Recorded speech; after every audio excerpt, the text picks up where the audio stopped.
Hello, my dear aspirants. Welcome into Shomish, and let's start the today's current affairs discussion. Okay, so it is going to be a class on weekly current affairs. We are going to check out the current affairs from November 22nd to 13th November. Let's begin the class, guys. So, in November 2022, the first news is India to take over chairmanship of the Global Partnership AI from France. तो अभी हाल ही में India ने क्या किया है, एक बहुत ही अच्छा चेयरमैनशिप इन्होंने गेन किया है। किसमें? देखिए, partnership on AI from France. पहले इसका जो चेयरमैन में कौन था? फ्रांस। अभी इंडिया इसको टैकल कर लिया है। तो थोड़ा हम इसका स्टोरी लाइन देख लेते क्या है।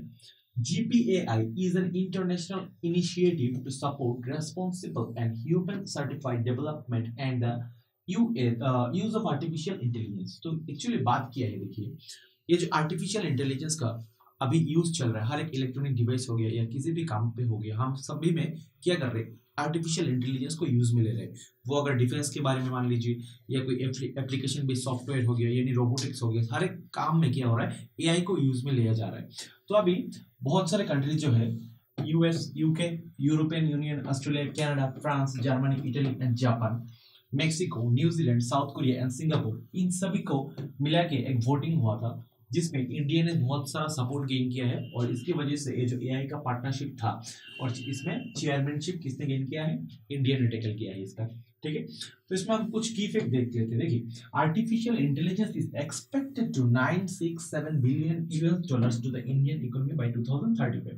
तो इंडिया जो आर्टिफिशियल सेक्टर है, आर्टिफिशियल इंटेलिजेंस का सेक्टर है, 2035 तक इन्होंने बहुत सारा प्लान किया है कि 967 बिलियन का इंडिया यहाँ पे इन्वेस्टमेंट करने जा रहा है इसको और ज्यादा डेवलप करने के लिए। तो इसमें देखिए, भारत के नजरिए से अगर हम देखें, इंटरनेशनल मार्केट में हमारा जो नजरिया है इंडिया के ऊपर, बहुत सारे लोग रिलाई कर सकते हैं हमारे टेक्नोलॉजी के ऊपर because the quality product must be very very important in any sector. So देखिए, India occupying the chair also signifies how the world today perceives it as a trusted technology partner. तो दुनिया में क्या हो रहा है? भारत का जो प्रोडक्ट है, इंडिया का जो प्रोडक्ट है, वो बहुत ही क्वालिटी बेस्ड माना जा रहा है। ठीक है, इसीलिए क्या हो रहा है? ट्रस्टेड टेक्नोलॉजी के तौर में इंडिया का जो टेक्नोलॉजी है वो उभर के आ रहा है। Thank you.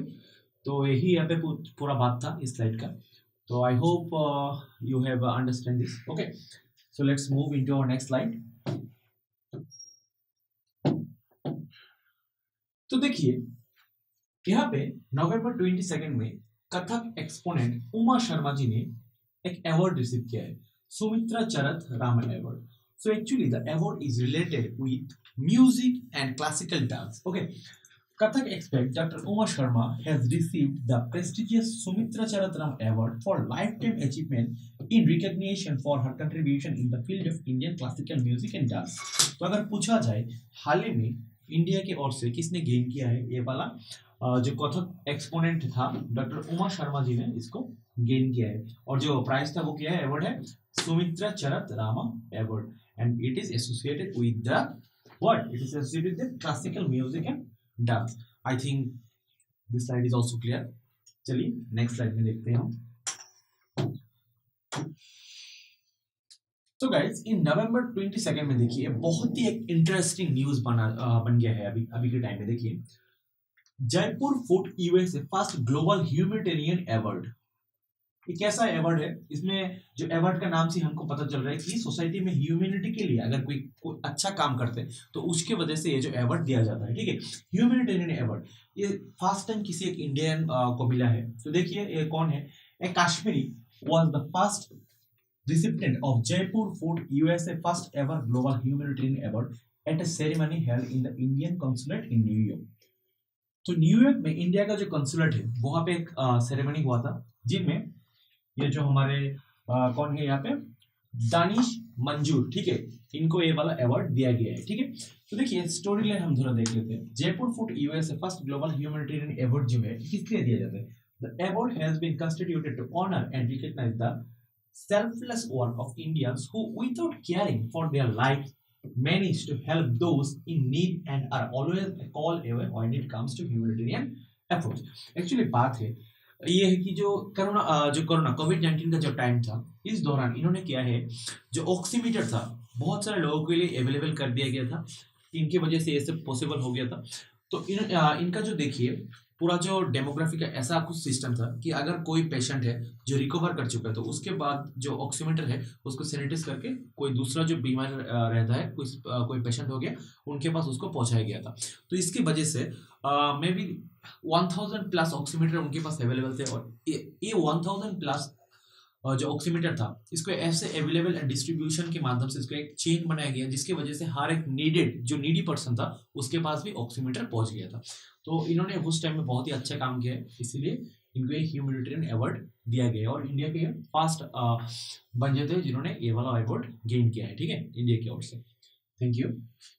चलिए नेक्स्ट स्लाइड में हम देखते हैं। तो देखिए नवंबर 23 में जो न्यूज है ये क्या है, देखिए union minister Anurag Singh Thakur launch 53 hours challenge. तो ये किस लिए ये वाला एक नया चैलेंज लाया गया है, देखिए इसका ऑब्जेक्टिव क्या है हम देख लेते हैं। The competition will challenge the 75 creative minds to produce a short film. क्या बनाना है आपको?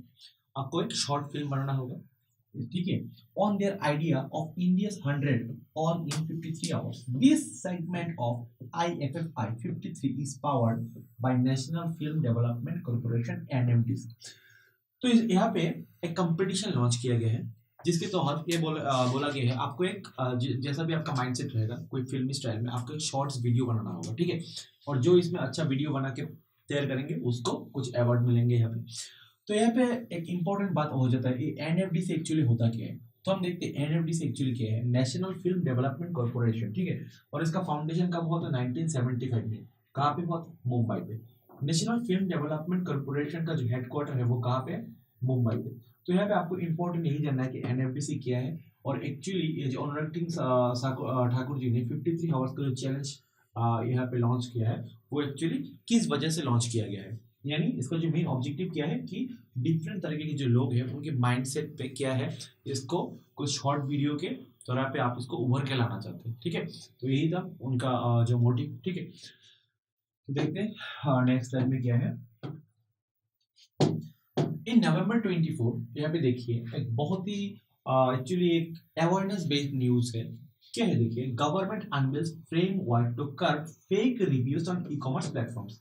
Most of us buying many of the things in online shopping market, so we can find there are many reviews, but nowadays there are so much reviews which are fake, okay.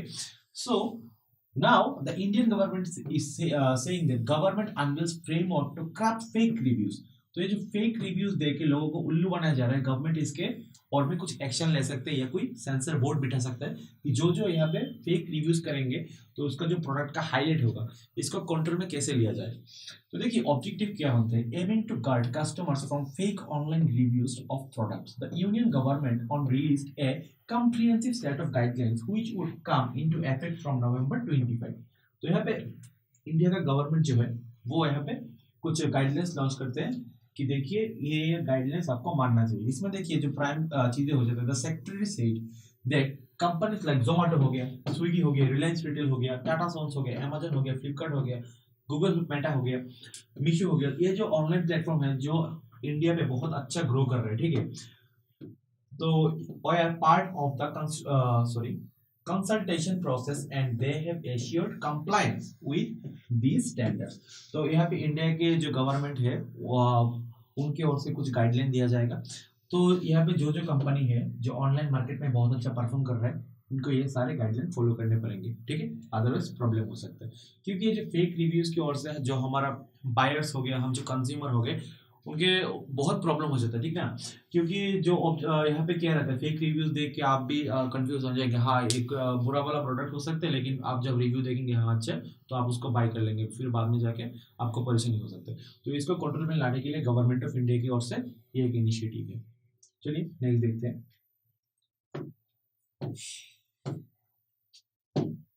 सो देखिए, India wins vice presidency of international electronical commission, okay.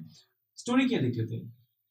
About international Electrotechnical Commission (IEC). International Electrotechnical Commission is an international standard setting body that publishes international standards for all electrical, electronics and related technologies। तो क्या है देखिए, India wins the vice presidency, ठीक है, ये और एक partnership है जहाँ पे बहुत सारे कंट्री आते हैं और इलेक्ट्रॉनिक्स जो डेवलपमेंट रहते हैं उसको वो उभर के लाते हैं। तो यहाँ पे इंडिया ने क्या किया, देखिए वाइस प्रेसिडेंसी का जो पद है इंडिया को मिल गया है। क्योंकि देखिए मैंने पहले भी बताया था पिछले एक स्लाइड में, जो हमारे दूसरे जो कंट्री है या दूसरे जो रीजन्स है वो सब क्या कर रहे हैं, इंडिया के टेक्नोलॉजी पे ऊपर भरोसा कर रहे हैं और उनको ये विश्वास है जो कि इंडिया जो है क्वालिटी प्रोडक्ट इशू करता है। और जो वो डेवलपमेंट है वो बहुत बारीकी से देखा जाता है कि डेवलपमेंट चाइना के जैसा ना हो कि बिकाऊ टिकाऊ माल, ऐसा नहीं कि एकदम सस्ता माल बना देंगे कुछ क्वालिटी नहीं रहेगा, ऐसा माल नहीं होगा। तो इंडिया में जो भी प्रोडक्ट बनेगा उसके क्वालिटी एश्योरेंस अच्छे से प्रोवाइड किया जाए। इसीलिए इंडिया पे जो बहुत अच्छा परफॉर्मेंस की इंडिया को वाइस प्रेसिडेंसी का यहाँ पे पद मिल चुका है। ओके, तो देखिए बीआईएस ये नाम आपने सभी सुना होगा कि जब भी कोई मोबाइल फोन लॉन्च होता है तो बीआईएस के ऊपर लिस्ट होता है। तो एक्चुअली बीआईएस होता है क्या, देखिए is continuously expanding its international footprint by working on the growth mantra provided by the Minister of Commerce and Industry, Consumer Affairs, Food Public Distributors and Textiles, Shri Piyush Goyal. तो यहाँ पे जो कॉमर्स एंड इंडस्ट्री के जो मिनिस्टर हो गया पीयूष गोयल, तो वो क्या कर रहे हैं, बहुत अच्छे से इनिशिएट कर रहे हैं बीआईएस को कि अगर इंटरनेशनल मार्केट में अच्छे से परफॉर्म कर पाए। तो currently BIS India is represented in various policy and governance bodies of international organization for standardization of ISO and IEC such as ISO Council, ISO Technical। तो किया जा रहा है, देखिए इंडिया का जो एक ऑर्गेनाइजेशन है बीआईएस जो तय करता है कि कोई भी इलेक्ट्रॉनिक्स हो गया वो उसका प्रोडक्शन कैसा है, उसका क्वालिटी कैसा है, ये सब कुछ यहाँ पे लिस्टेड रहता है। इसमें जो जो इसका स्पेसिफिकेशन रहेगा सब कुछ इसमें लिस्टेड रहेगा। तो अभी ये क्या कर रहा है, सिर्फ नेशनल लेवल पे नहीं इंटरनेशनल लेवल पे भी वर्क कर रहे हैं और पूरा दुनिया वाला को जो इंटरनेशनल मार्केट में है वो अभी दिखा रहा है कि इंडिया का प्रोडक्ट कैसे अच्छा हो रहा है। और उसी की वजह से हमारा जो एक्सपोर्ट है, टेक्निकल जो हम प्रोडक्ट रेडी करते हैं इलेक्ट्रॉनिक प्रोडक्ट्स, वो हम इंटरनेशनल मार्केट में भी आए दिन बहुत अच्छे से कर पाएंगे। क्योंकि बीआईएस जो है, जो हमारा पीयूष गोयल जी है, इसको इनिशिएट कर रहे हैं और ये इंटरनेशनली अच्छे से अपना फ्रेमवर्क सेट कर रहा है कि कैसे इंडिया का जो इलेक्ट्रॉनिक एंड टेक्निकल जो चीज़ें हैं उसको कैसे बाजार में अच्छे से रिप्रेजेंट किया जाए। ओके, चलिए नेक्स्ट देखते हैं। तो देखिए फिर भी और एक अच्छा न्यूज एक्सपोर्ट के मामले, देखिए railways plan to export Vande Bharat train by 2025 to 26।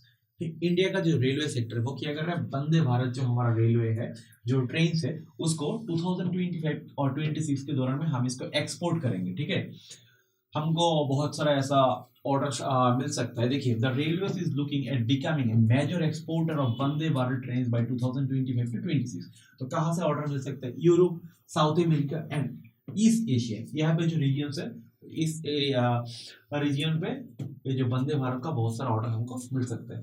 तो the union budget for 2023-24 likely announce 300 more Vande Bharat trains to provide further fill up to the indigenously built semi high speed trains। तो ये जो वंदे भारत है ये हमारा इंडिजिनियसली डेवलप हो रहा है, पूरा इंडिया का टेक्नोलॉजी है, हम यहाँ पे डेवलप कर रहे हैं और ये बहुत ही अच्छा इसका क्वालिटी होने की वजह से हम इसको एक्सपोर्ट भी कर पाएंगे बाहर की कंट्रीज में। Support comes through the country will produce 800 train sets in the next 5 years। तो इंडिया का मानना यह जा रहा है कि हम जो यहाँ पे आए कुछ दिनों में यानी विद इन 2024 और 25 हम ऐसे 800 ट्रेन सेट्स रेडी कर लेंगे और इसको हम बाहर के कंट्री में अच्छे से एक्सपोर्ट कर पाएंगे। The railway minister said the first such train with a sleeper facility would roll out in the first quarter of 2024।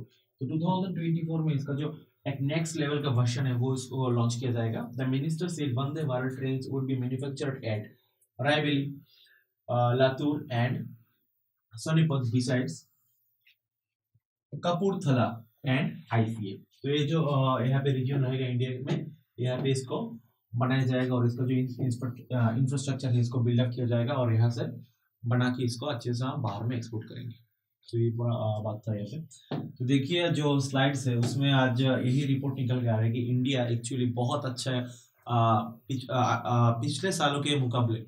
अगर हम देखें कि 2023-24 में इंडिया एक बहुत अच्छा एक्सपोर्टर बन सकता है और बाहर की जो कंट्री से हमारा जो प्रोडक्ट है उसमें बहुत ही अच्छे से रिलाई कर रहे हैं। क्योंकि इंडिया का जो मार्केट है जो हम इंडिजिनियसली डेवलप करते हैं उसमें क्वालिटी का कोई इशू नहीं रहता चाइना के जैसा। तो इसीलिए बाहर की कंट्रीज इंडिया के प्रोडक्ट में रिलाई कर सकते हैं। चलिए नेक्स्ट स्लाइड देखते हैं। धर्मेंद्र प्रधान जी उन्होंने क्या किया, देखिए इन्होंने एक बुक रिलीज किया है मदर ऑफ डेमोक्रेसी करके। तो अगर बोला जाए मदर ऑफ डेमोक्रेसी करके बुक जो है वो किस रिलेटेड है, इसको किसने लॉन्च किया है, तो धर्मेंद्र प्रधान जी ने इसको लॉन्च किया है। Union and education and skill development minister Shri Dharmendra Pradhan release the book India the mother of democracy, ठीक है, prepared and published by Indian council of historical research. और इसको किसने बनाया है, Indian council of historical research ने इन न्यू दिल्ली। तो ये बुक एक्चुअली किस बारे में है, देखिए यहाँ ये हम देख लेते हैं। The book is an attempt to showcase the democratic ethos ingredient in India since the dawn of civilization. It is shown in this book that since the dawn of civilization, India has been imbued with democratic ethos. तो ये बोला जा रहा है कि ऐसा नहीं कि जब से हमारा कॉन्स्टिट्यूशन आया तब से हम इंडिया का जो पॉपुलेशन है वो डेमोक्रेसी में रिलाई करते हैं। जब इंडिया का शुरुआत हुआ था इन हिस्टोरिकल टाइम से, तभी से हमारा जो इंडिया का जो सेटअप था वो डेमोक्रेटिकली अच्छे से सेटअप था। तो ये हिस्टोरिकल एसेंस को देख के और प्रेजेंट सिनेरियो को देख के एक बुक पब्लिश किया गया जिसमें दिखाया जाएगा कि इंडिया एक्चुअली डेमोक्रेटिक कंसेप्ट में कंट्री के हिसाब से कैसे ग्रो कर रहा है, ठीक है। About the Indian council of historical research, ICHR के बारे में हम कुछ देख लेते हैं। The Indian council of historical research ICHR is a captive body of the Ministry of Education, government of the India established by administrative order. तो एक गवर्नमेंट का एक बॉडी हो गया, authorised body. The body has provided financial assistance to historians and scholars through fellowship grants and symposium. तो इसको ये बोला गया है जो ऑर्गेनाइज बॉडी है ये क्या कर रहा है, जो हिस्टोरी को लेके जो लोग अपना रिसर्च कर रहे हैं उसको वो फंडिंग करती है, ठीक है। जो हिस्ट्री का कोई अगर एक स्टूडेंट हो गया जो हायर स्टडीज में कर रहे हैं उसको वो अच्छे से स्कॉलरशिप देने के लिए बजट प्रोवाइड करता है, ठीक है। तो मदर ऑफ डेमोक्रेसी जो बुक है, अब इसको देख लेना डाउनलोड करके, पीडीएफ अगर अवेलेबल हो जाएगा तो देखिए December is going to start, okay. Then यहाँ पे जो न्यूज़ है हमारा जो रिपब्लिक डे है जनवरी 26 वो एकदम नियर है। तो अभी क्या है, इंटरनेशनल जो यहाँ पे जो आइकॉन है इनको इन्वाइट किया गया है इंडिया पे 26 जनवरी यानी republic day. Egypt president invited as chief guest for republic day in 2023। तो स्टोरी जरा देख लेते हैं। India has invited Egyptian president Abdul Fattah El Sisi as the chief guest for the Republic Day in 2023, reflecting New Delhi's continuing focus on the Arab world. तो ये देखा जाता है कि इंटरनेशनल अफेयर्स के बारे में इंडिया क्या कर रहा है। इंटरनेशनल अफेयर्स को इंडिया की तरफ फोकस में लाने के लिए क्या किया गया है, एक इंटरनेशनल आइकॉन को हम हमारे रिपब्लिक डे में इनको बुला के दिखाएंगे इंडिया में जो रिपब्लिक डे कैसे मनाया जाता है, तो शोकेस करेंगे ये सब। तो new Delhi actually continuously focus में रखा है अरब कंट्रीज को, ठीक है। तो देखिए यहाँ पे जो स्टोरी लाइन है वो एक्चुअली किया है, India has invited Egyptian president mister Sisi as the chief guest for the republic day in 2023। तो अगर ये भी एक सवाल हो जाएगा कि 2023 में रिपब्लिक डे का जो चीफ गेस्ट इंटरनेशनली आ रहा है वो कौन है, वो है हमारा सीसी जी, ठीक है, जो इजिप्ट से आएंगे। Reflecting New Delhi's continuous focus on the Arab world as it appears for a year of high profile diplomatic engagements. तो यहाँ पे एक हाई प्रोफाइल डिप्लोमेटिक एंगेजमेंट होने वाला है 26 जनवरी को। The formal invitation was handed over when external affair minister S Jaishankar met Sisi in Cairo on October 16। तो एक्चुअली जो ऑफिशियल जो इन्विटेशन लेटर था जो एस जयशंकर जी है उनके द्वारा से भेजा गया था। तो Egypt is among the 9 guest countries invited to the G20 summit under India's presidency since 2023। तो 2023 में जो G20 का समिट होने वाला है वो इंडिया होस्ट करने वाला है, और इजिप्ट का जो प्रेसिडेंट है, इजिप्ट जो कंट्री है उनको भी G20 समिट में फिर से एक इन्विटेशन मिलने वाला है। तो चलिए देखते हैं नेक्स्ट स्लाइड में। देखिए नवंबर 29 की एक्चुअल न्यूज़ क्या है, India's first ingredient rocket facility to be based in Telangana. तो ऐसा बोला जा रहा है जो तेलंगाना एक ऐसा स्टेट बन के आता है जो जिसमें क्या होगा, इंडिया का फर्स्ट इंटीग्रेटेड रॉकेट फैसिलिटी यहाँ पे इस स्टेट में दिया जाएगा। एक्चुअली दिया नहीं जाएगा, तेलंगाना का जो गवर्नमेंट है यानी तेलंगाना का जो एक्चुअली डेवलपमेंट के रिसोर्स है उन्होंने खुद से ये बोला है कि Telangana IT and industrial minister KT Ramarao said the state will have the country's first ingredient rocket design, manufacturing and testing facility. तो तेलंगाना क्या बनेगा? इंडिया का first integrated rocket design and manufacturing testing facility बनेगा तेलंगाना में. He has assured the startup of complete support for establishing the facility to design, manufacture and test rockets in the state. तो इन्होंने assurance दिया है कि हम यहाँ पे जो काम है अच्छे से संभालेंगे. He participated in a program organized at T-Hub celebrates Skyroot Aerospace's successful launch of the Vikram S rocket. तो हाल ही में जो इंडिजिनियसली एक रॉकेट लॉन्च किया गया था विक्रम एस रॉकेट, तो उसका जो इनॉग्रेशन था यानी उसका जो लॉन्चिंग इवेंट था उन्हीं पे जो तेलंगाना का आईटी मिनिस्टर है वो आए थे और एक बयान देके गया है कि तेलंगाना पे क्या होगा, फास्ट टाइम इंटीग्रेटेड जो रॉकेट डेवलपमेंट का फैसिलिटी है, टेस्टिंग का, डिजाइन का, सब कुछ तेलंगाना में सेटअप होगा और एक कंट्री फर्स्ट एक सेटअप है यहाँ पे बनाया जाएगा. ठीक है, तो ये न्यूज था. चलिए नेक्स्ट में देखते हैं. ठीक, देखिए केवीआईसी, एक्चुअली केवीआईसी क्या हो जाता है, khadi village and industrial commission.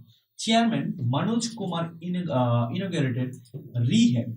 Actually rehab जो ये है प्रोजेक्ट है, ये क्या है देखिए, reducing human attacks using honeybees. तो एक बहुत ही मजेदार प्रोजेक्ट है. इसमें कंट्रीब्यूशन जो स्टेट्स है, जो स्टेट्स इसके अंडर में आ जाएगा, कर्नाटक हो गया, महाराष्ट्र, वेस्ट बंगाल, आसाम एंड ओडिशा, इन 7 स्टेटों को इन प्रोजेक्ट के अंदर में लिया जाएगा. तो सपोज देखिए ये जो स्टेट्स है, यहाँ पे जो जंगल का एरिया रहता है वहाँ पे बहुत सारा वाइल्ड एनिमल्स रहता है. ठीक है, हाथी मान लीजिए, जो क्या करते हैं, जो क्रॉप्स होता है उसको बहुत डिस्ट्रॉय करके फार्मर्स को बहुत नुकसान कर देते हैं. तो यहाँ पे क्या किया जाएगा, जो फार्मर्स लोग हैं उनको ट्रेनिंग दिया जाएगा कि कैसे बीज का कल्टीवेशन करना है. बीज यानी जो मधुमक्खी हो गया, तो ये बीज की वजह से क्या होगा, अच्छे से ट्रेनिंग देके जो बीज बॉक्स रहेगा, ठीक है, उनको दिया जाएगा. तो देखिए इसमें हम थोड़ा स्टोरी देख लेते हैं. Fencing of bee boxes on the routes of movement of elephants blocks the path of wild elephants. तो एक्चुअली बी का बॉक्स इन्होंने क्या किया, प्रोवाइड किया है बहुत सारे लोगों को, और बहुत सारे ट्रेनिंग्स दिया जाएगा कि अच्छे से बीज को कैसे संभाला जाएगा और जो वाइल्ड एनिमल्स है उसके अगेंस्ट में कैसे बीज का यूज करके उसको भगा सकते हैं और क्रॉपिंग को, जो क्रॉप है, कल्टीवेशन है, उसको सेफ रख सकते हैं. तो देखिए बीज वाज थ्रू द बीज, हम बीज के थ्रू क्या करेंगे, एलिमेंट जो है can be prevented from attacking humans and destroying farmers crops. तो क्या कहा गया है, बीज की ओर से, बीज को हेल्प में लेके हम कैसे एलिमेंट को प्रिवेंट करेंगे. The rehab project will be run by the KVIC at the selected location for a period of 1 year. तो इसको 1 ईयर के लेके इसको प्रोजेक्ट में लिया जाएगा. The beneficiaries of the scheme are provided with 10 bee boxes. जो बेनिफिशियरीज रहेंगे उनको 10 बी बॉक्सेस दिया जाएगा, बी कॉलोनीज दिया जाएगा एंड टूल किट दिया जाएगा. ठीक है, और उसको कुछ टूल किट दिया जाएगा कि जो बीज को है कैसे संभाला जाएंगे. अगर इसको अच्छे से ट्रेनिंग ना दिया गया हो तो ऐसे हो जाएगा कि फार्मर्स उल्टा अटैक में आ जाएंगे शायद बीज के. तो इसको ट्रेनिंग भी अच्छे से देने के लिए बहुत जरूरत है. देखिए competition of the beekeeping training provided by KVIC. तो बोला गया है जो बी कीपिंग का ट्रेनिंग है वो भी केवीआईसी की ओर से दिया जाएगा. तो एक बहुत ही अनोखा इनिशिएटिव है, कैसे हम बीज को यूज में लेके जो जंगली हाथी हो गया या जंगली कोई भी जानवर हो गया जो हमारा क्रॉप या ह्यूमन के ऊपर अटैक कर सकते हैं, उसको हम कैसे प्रिवेंट कर पाएंगे. चलिए, I think the news is almost over. Thank you everyone for being with us, and I like to say thank you a lot from our team Shomish, and please subscribe our channel, comment here and hit the bell icon. Thank you a lot.